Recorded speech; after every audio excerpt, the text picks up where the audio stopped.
Hello dear viewers, আসসালামু আলাইকুম। Donald Trump কি করতে চাইছে সমগ্র বিশ্বে, যে তিনি এতটা বেপরোয়া হয়ে উঠেছেন, যেটা বর্তমানে আমরা প্রত্যক্ষ করছি, সেটাই কি শুরু হতে চলেছে? এই বছরের শুরুতেই 2025 সালের 2 এপ্রিল প্রেসিডেন্ট ডোনাল্ড ট্রাম্প কতগুলো ব্যবসা বাণিজ্যের পণ্যের উপর শুল্ক ঘোষণা করেন। তিনি 90টিরও বেশি দেশের উপর এই শুল্ক আরোপ করেন। তিনি নাটকীয়ভাবে বলেছেন যে আর কোনো দেশের উপর তিনি শুল্ক আরোপ করবেন না। তার মতে অনেক দেশ আমাদের আমেরিকাকে লুটপাট করে আসছে। আমেরিকা সবচেয়ে ধনী দেশ, যার ফলে বিশ্বের বাকি দেশগুলো আমাদের সহজ করে দেওয়ার সুবিধাগুলো ভোগ করে আসছে। কিন্তু এখন আমাদের পালা সমস্ত কিছু ফিরে পাবার। যখনই তিনি এই ঘোষণা করলেন, তখনই সারা বিশ্বে শেয়ার বাজারে ধস নামলো। তার এই সিদ্ধান্ত নেওয়ার ফলে ট্রিলিয়ন ট্রিলিয়ন ডলার ক্ষতি হয়েছে এবং সমগ্র বিশ্বব্যাপী চরম মন্দার যুগেতে রয়েছে। 7 এপ্রিল দিনটা ছিল সোমবার। শেয়ার বাজারের জন্য অত্যন্ত ভয়ানক একটি দিন ছিল। চীন হোক বা জাপান, জার্মানি থেকে ভারত, শেয়ার বাজারে সব জায়গায় দরপতন ঘটেছে। এখানে যে অদ্ভুত এবং বাজেভাবে জিনিসগুলি পরিচালনা করা হয়েছে, বিষয়টি এই নিউজ আর্টিকেল দেখলে বোঝা যায়। 2 এপ্রিল ডোনাল্ড ট্রাম্প চীনের উপর 34% শুল্ক আরোপ করেন। এর মাত্র 2 দিন পরেই চীন আমেরিকার উপর 34% শুল্ক আরোপ করেন। ট্রাম্প বিষয়টিকে অত্যন্ত ঘৃণ্যভাবে নিয়েছেন। তার জন্য চীনকে তাদের আরোপিত শুল্ক প্রত্যাহার করতে বলেছেন। যদি তারা সেটা না করে, তবে তিনি আরো 50% কর আরোপ করবেন বলে জানান। যদি আগামীকালের মধ্যে এই গুরুত্বপূর্ণ বিষয়টি প্রত্যাহার করা না হয়, তবে আমরা যে শুল্ক আরোপ করেছি তার উপরে আরো 50% শুল্ক আরোপ করব। কিন্তু চীন তাদের অবস্থানে অনড় ছিল এবং 9 এপ্রিল চীনের উপর আরো 50% শুল্ক আরোপ করেন। ইটের জবাবে পাটকেল মেরে চীন আমেরিকার উপরও 50% শুল্ক আরোপ করেন, যার ফলে এই দুই দেশ একে অপরের সাথে প্রতিদ্বন্দ্বিতা করার জন্য উঠে পড়ে লেগেছে। এই বিষয়টি প্রমাণ করে যে বাণিজ্য যুদ্ধ কারোরই গোপন নয়। আসুন আমরা এই ভিডিওতে এই বিষয়টির পরিস্থিতি সঠিকভাবে বোঝার চেষ্টা করি। এই শুল্ক বাণিজ্য মৌলিক বিষয়গুলো দিয়ে শুরু করা যাক। একটা শব্দ আছে যেটাকে ট্যারিফ বলা হয়। এটা হলো এক ধরনের কর। বিদেশ থেকে আমদানি করা পণ্যের উপর এই কর আরোপ করা হয়। উদাহরণস্বরূপ, আপনি যদি বাংলাদেশের বাইরে থেকে একটি মোবাইল কিনেন, যেমন ধরেন আমাদের দেশে তৈরি একটি আইফোন, তাহলে বাংলাদেশ সরকার তার উপর 15% আমদানি কর আরোপ করতে পারেন। আমদানি কর এক ধরনের শুল্ক।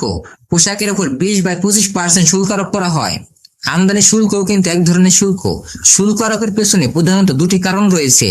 প্রধান কারণ হলো সরকারের রাজস্ব বৃদ্ধি করা। সেই সাথে এটি সরকারের আয়ের প্রধান উৎসও বটে, যাতে করে স্থায়ী শিল্পকে রক্ষা করা যায়।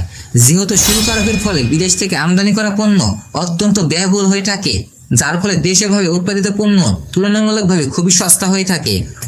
আর এতে করে মানুষ দেশীয় পণ্য কিনতে বেশি আগ্রহ প্রকাশ করে, যার কারণে স্থানীয় শিল্পগুলি কিছুটা সুবিধা ভোগ করতে পারে। এই কারণে বেশিরভাগ দেশগুলি শুল্ক আরোপ করেন।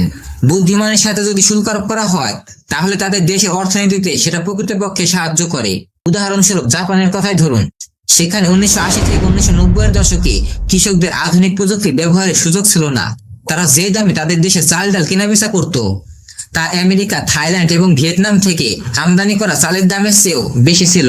তাই জাপানে কৃষকদের জীবিকা নির্বাহের জন্য তারা কোনো শুল্ক ছাড়াই তাদের দেশে চাল আমদানির সীমা নির্ধারণ করে দেন। কিন্তু যদি এই চাল ডাল আমদানি করা সেই সীমা অতিক্রম করে, তাহলে উচ্চ শুল্ক আরোপ করা হবে, 500% বা তারও বেশি পর্যন্ত। ফলস্বরূপ আমদানি করা চালের দামও আরো বেড়ে যাবে। আর এতে করে সেখানকার কৃষকরা একটা ভালো সুবিধা ভোগ করতে পারবে। ধীরে ধীরে সেখানে গ্রামীণ অবকাঠামো এবং শিক্ষার প্রসার ঘটতে থাকে, যার কারণে সরকারি ব্যয়ের সাথে সামঞ্জস্যতা রেখে আধুনিক প্রযুক্তি ব্যবহারের সুযোগ তৈরি করেন। কয়েক দশক পরে যখন সেখানকার কৃষকদের দক্ষতার কথা পুরো বিশ্বে ছড়িয়ে পড়লো, তখন ধীরে ধীরে তারা শুল্ক প্রত্যাহার করে নিল। এবার একটু ভাবুন, এখানে যদি কোনো রকম শুল্ক না থাকতো, তাহলে এই কৃষকদের উপর কি প্রভাব পড়তো? স্থানীয় কৃষিক্ষেত্র ধ্বংস হয়ে যেত, যার কারণে সেখানে ব্যাপক দারিদ্র্য এবং বেকারত্ব দেখা দিত। এখন এই বিষয়টি প্রমাণ করে যে শুল্ক নিজে একটি নেতিবাচক পদক্ষেপ নেয়। এখন শুল্ক তাহলে কিভাবে আরোপ করা হয়? আপনি ভিন্ন ভিন্ন দৃষ্টিকোণ থেকে এই বিষয়গুলো দেখতে পারেন। যে দেশ অন্য দেশ থেকে পণ্য রপ্তানি করে তার দৃষ্টিকোণ থেকেও দেখতে পারেন। যেমন ধরেন, বাংলাদেশ জাপানে প্রচুর পরিমাণে পোশাক রপ্তানি করে। এতটা পরিমাণে করে যে জাপানে বাংলাদেশের পোশাকে বৃহত্তম ভোক্তা হয়ে ওঠার সুযোগ তৈরি করে দেয়। ধরে নিন একদিন হঠাৎ করে জাপান বাংলাদেশ থেকে আমদানি করা পণ্যের উপর 100% শুল্ক আরোপ করলো। এতে করে তাদের দেশীয় পোশাকে উন্নতি করতে চাইবে। এই পরিস্থিতিতে বাংলাদেশের তখন কেমন লাগবে? বাংলাদেশ এতে অত্যন্ত আপত্তি জানাবে, বিশেষ করে যদি জাপানে বাংলাদেশি পোশাকে সবচেয়ে বেশি ভোক্তা হয়ে থাকে। কারণ জাপানে যদি বাংলাদেশি পোশাক বিক্রি বন্ধ হয়ে যায়, তাহলে আমাদের দেশীয় শিল্প কিছুটা ক্ষতিগ্রস্ত হবে। এই কারণে যখন কোনো দেশ তার স্থানীয় শিল্পকে রক্ষা করার জন্য শুল্ক আরোপ করে, তখন তা অন্যান্য দেশের জন্য ক্ষতিকর হতে পারে। এমন অনেক ঘটনা আছে যেখানে রপ্তানি করা পণ্য সেই দেশের সরকার পছন্দ করেন না, তাই তারা ওই দেশের উপর বেশি শুল্ক আরোপ করেন, যারা অন্যান্য দেশের তুলনায় বেশি পণ্য রপ্তানি করে। এইভাবে একটি শুল্ক যুদ্ধ শুরু হয়। এটাকে আপনি বাণিজ্য যুদ্ধ বলতে পারেন। এটি এড়ানোর একটি সহজ উপায় হলো অন্য দেশের সাথে আলোচনা করা, সমস্যা সমাধানের উপায় খোঁজা। যদি অন্য দেশ এই পরিস্থিতির প্রতি সহানুভূতিশীল হয়, তাহলে দুই দেশ পারস্পরিকভাবে উপকারী একটি চুক্তিতে আসতে সক্ষম হতে পারে। আপনি আপনার রপ্তানিকারক শুল্ক আরোপের ব্যাপারে সম্মত করতে পারেন, তবে আপনি একটি সীমা নির্ধারণ করতে পারেন, যাতে করে আপনি তখনও তাদের দেশে আপনার পণ্যের একটি বড় অংশ বিক্রি করতে পারেন। বন্ধুত্বপূর্ণ আলোচনা এটি ব্যবসা বাণিজ্যের জন্য খুবই গুরুত্বপূর্ণ। ডোনাল্ড ট্রাম্প কারোর সাথে পরামর্শ না করে হঠাৎ করে তিনি 90টি দেশের ওপর এই শুল্ক আরোপ করেন, তাও এমন মনোভাব নিয়ে করেন যে তার দেশের ওপর যেন কোনো প্রভাবই পড়বে না। কার্যতভাবে বলা যায় যে সে যা খুশি তাই করতে পারে। স্পষ্টভাবে বলা যায় যে তার এই শুল্ক আরোপের বিষয়টি কোনো দেশই ভালোভাবে নেয়নি, এতে করে তারা কিছুটা ক্ষতির মধ্যে পড়েছে। অন্যদিকে ডোনাল্ড ট্রাম্প বলেছেন যে তিনি আমেরিকার বাণিজ্য ঘাটতি কমাতে এই শুল্ক আরোপ করেছেন। এই কারণেই যেদিন তিনি শুল্ক আরোপ করলেন সেদিনের নামকরণ করেছিলেন লিবারেশন ডে। এখন যদি আপনি প্রশ্ন করতে চান যে বাণিজ্য ঘাটতি কি, তাহলে দুই দেশের কথা উদাহরণ হিসেবে টানতে পারি। একটি হলো আমেরিকা, অন্যটি হলো চীন। ধরে নিন যে আমেরিকা চীনে মোট রপ্তানিকৃত পণ্যের মূল্য $1 বিলিয়ন, আর আমেরিকায় চীনের মোট রপ্তানিকৃত পণ্যের মূল্য $2 বিলিয়ন। আমেরিকার বাণিজ্য ঘাটতি $1 বিলিয়ন। আমদানি এবং রপ্তানির মধ্যে বড় পার্থক্য হলো এই বাণিজ্য ঘাটতি। স্বভাবত বিষয়টি ভুল নয়। মোটামুটি ভাবে বলতে গেলে বলতে হয় যে বাণিজ্য ঘাটতি অনেকটা খারাপ বিষয় ডেকে আনে।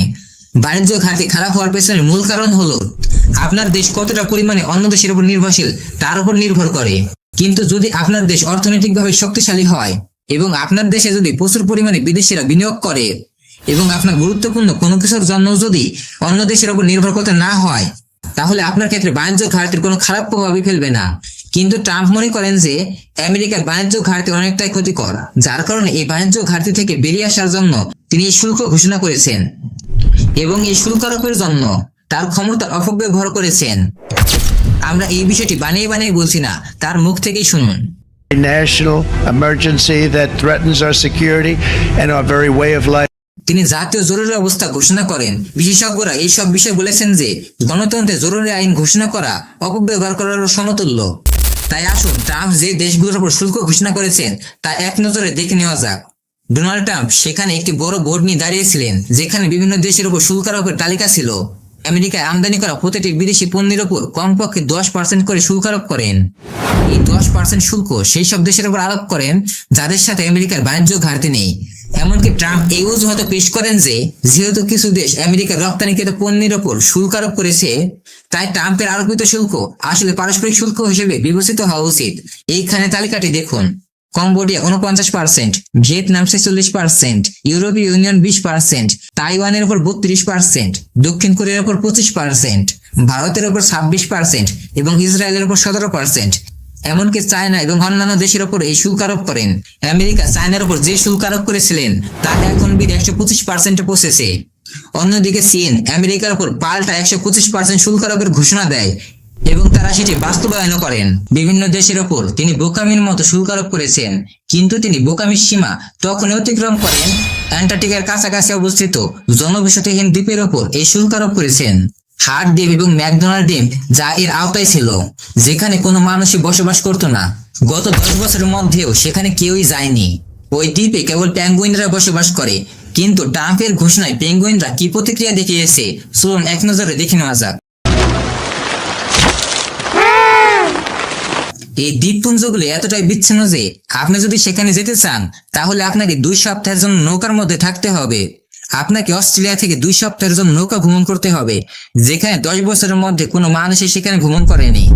এটা কি হতে পারে যে ট্রাম্প যখন দেখলেন যে এই দ্বীপটির নাম ম্যাকডোনাল্ড দ্বীপ, তখন তিনি এটাকে ম্যাকডোনাল্ডের ডিজনিল্যান্ডের মতো মনে করেছিলেন? তিনি যে শুল্ক আরোপ করেছেন তার একটি বাস্তব প্রভাব রয়েছে। আমেরিকা বিশাল বড় একটি ভোক্তা বাজার। ছোট বড় যত ব্যবসা প্রতিষ্ঠানগুলো আছে তা আমেরিকা ভোক্তাদের কাছে তাদের পণ্য বিক্রির উপর নির্ভর করতে হয়। সেই কারণে অনেক দেশ আমেরিকার বিরুদ্ধে এই বাণিজ্য যুদ্ধ লড়াই করার জন্য প্রতিশোধমূলক শুল্ক আরোপ করেছেন। চীন, ইউরোপীয় ইউনিয়ন এবং কানাডা ইচ্ছাকৃতভাবে প্রতিশোধমূলকভাবে সেই সব স্থানগুলিকে টার্গেট করেছে যেখান থেকে ট্রাম্প আমেরিকায় সবচেয়ে বেশি ভোট পান। চীন ভুট্টা চাষী এবং গাড়ি তৈরি প্রতিষ্ঠানগুলোর উপর এই শুল্ক আরোপ করেছেন।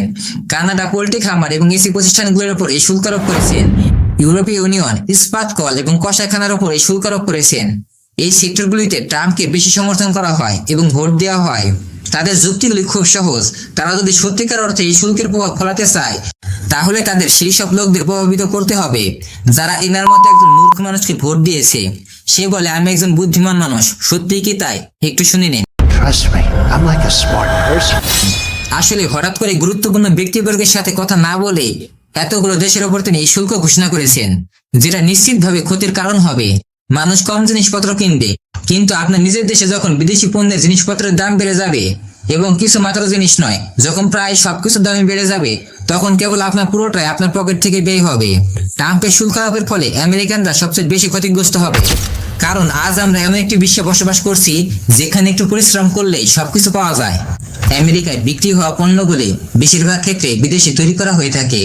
ইলেকট্রনিক্স আর অন্যান্য উপাদান এবং কাঁচামাল আমদানি করা হয়ে থাকে, কারণ একটা দেশ কখনো স্বয়ংসম্পূর্ণ হতে পারে না।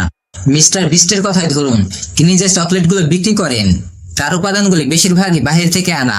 তিনি একটি টুইট করেছেন যে যদিও এটি আমেরিকার তৈরি, কিন্তু চকলেটে ব্যবহৃত কোকো বিনগুলি বেশিরভাগ ক্ষেত্রে বাইরে থেকে আনা হয়ে থাকে, বিশেষ করে আফ্রিকা থেকে নিয়ে আসা হয়।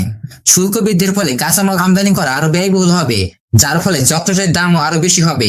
তিনি এই কারণে টুইট করেছেন যে এই শুল্কের পরে আমেরিকার বাইরে এই চকলেট তৈরি করা আরো সহজ হবে। আমরা যদি একটু ইতিহাসের দিকে তাকাই তাহলে দেখতে পাবো যে এই শুল্ক আরোপের ফলে আমেরিকা বরাবর ক্ষতিগ্রস্ত হয়েছে। বিষয়টি একটু রিসার্চ করে দেখে নেবেন। শুক্রিয়া, আমি রাকিব হোসেন। আসসালামু আলাইকুম। অজানা কি জানার উদ্দেশ্যে thanks for watching this video.